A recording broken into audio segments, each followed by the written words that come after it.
Di sini kami akan membahas tentang perkembangan ekonomi kreatif 4.0 dan 5.0. Sebelumnya perkenalkan, nama saya Satria Mega Darmawan dan teman saya bernama Andrian.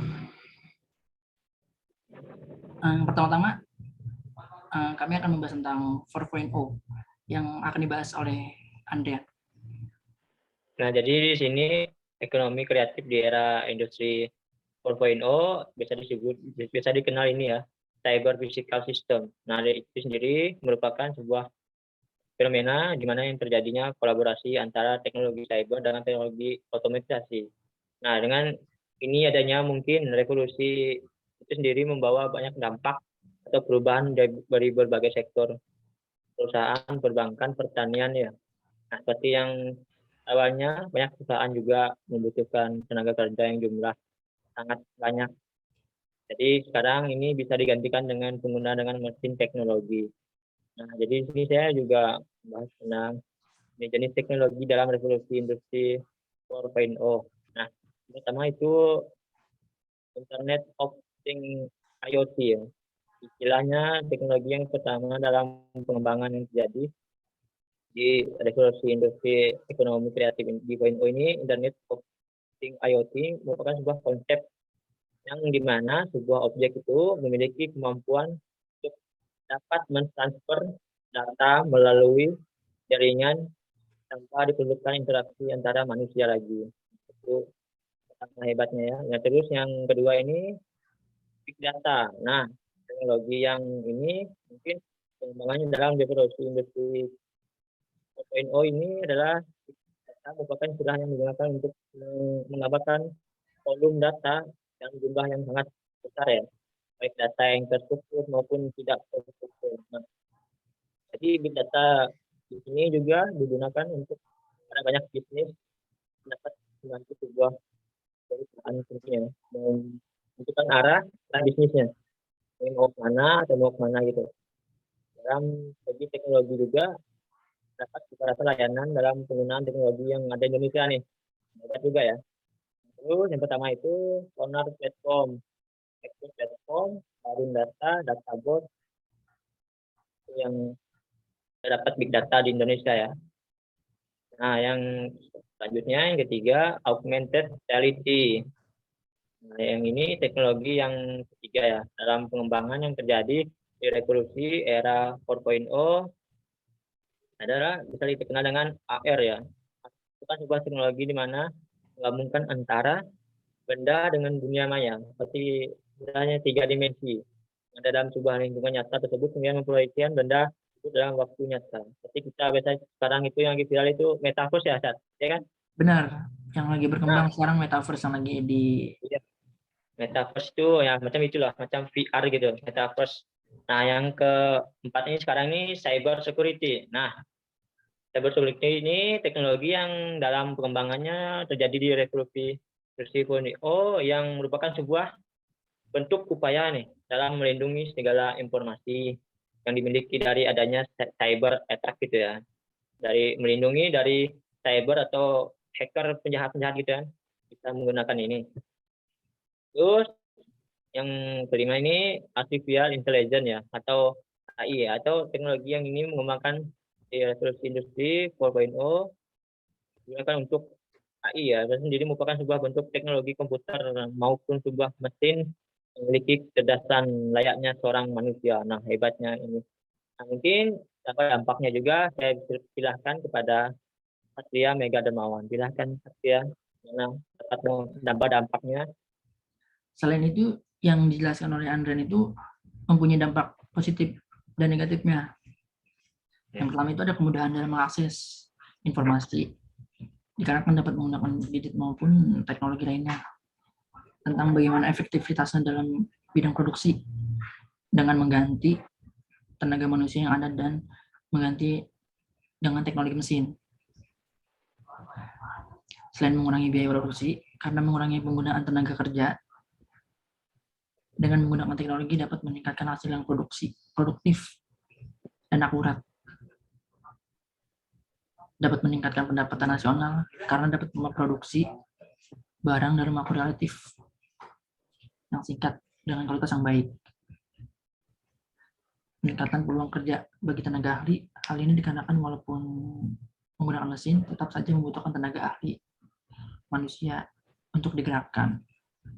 Yang kedua, dan ini dampak negatifnya tentang revolusi industri 4.0,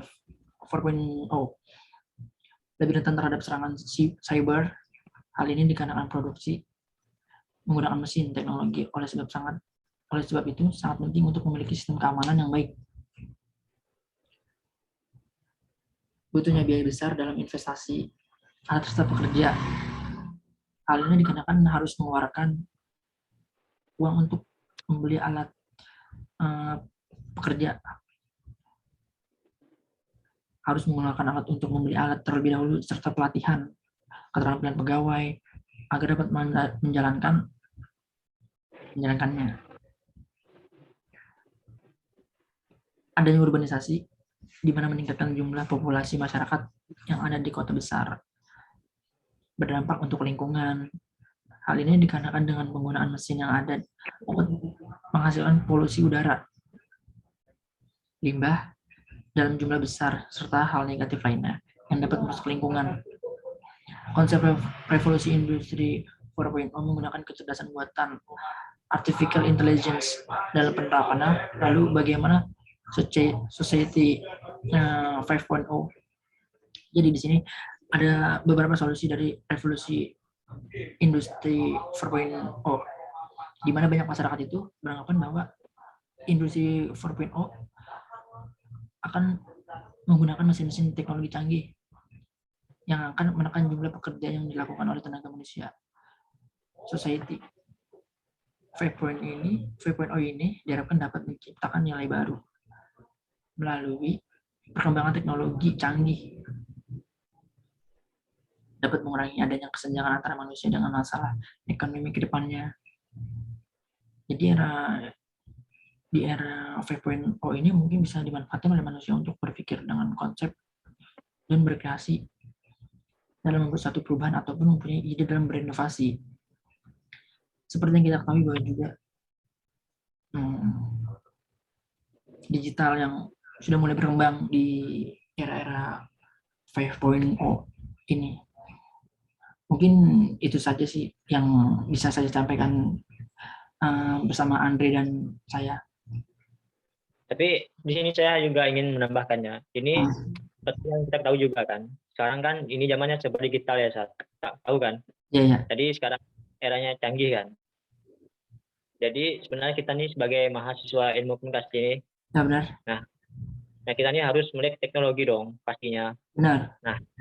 Nah iya, sebenarnya kita mencari peluang ya dalam teknologi itu, memanfaatkan teknologi itu dapat kemajuan ekonomi kreatif.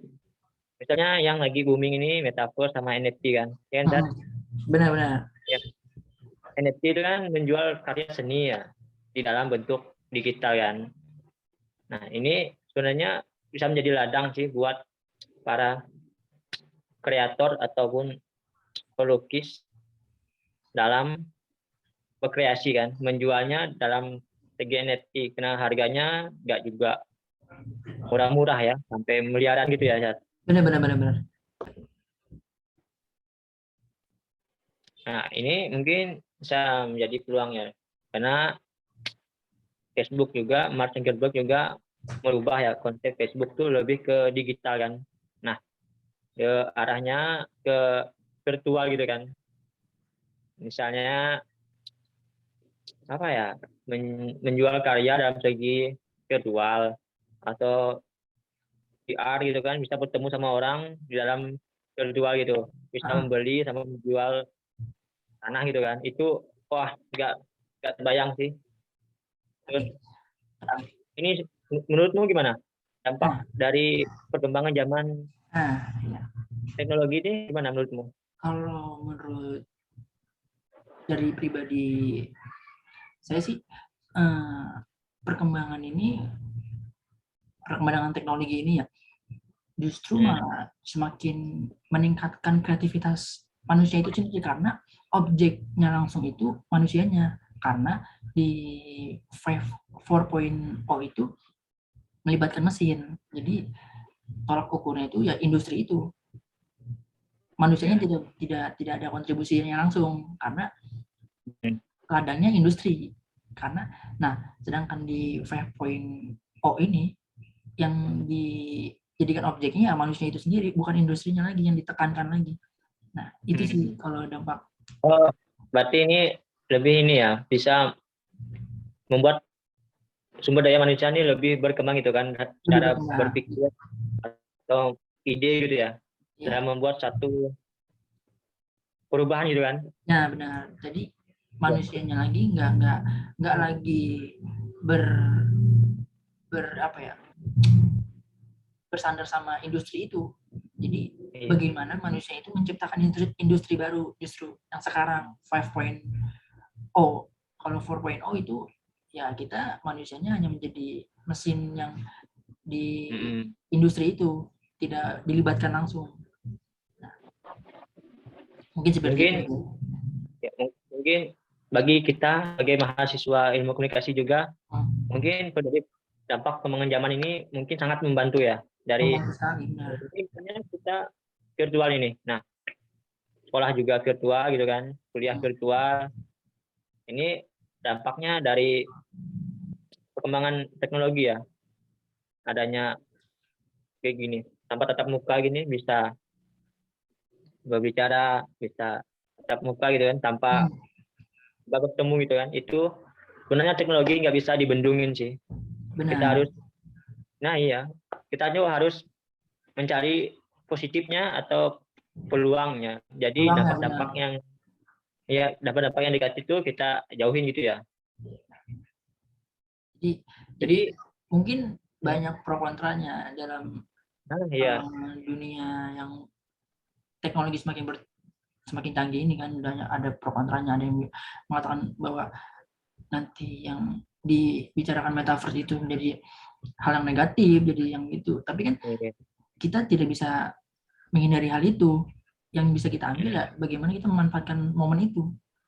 Ketika kita menjalankan, ya kita harus mengambil keuntungan dari hal itu. Oke, mungkin itu aja kali Andre ya yang bisa kita sampaikan di sini.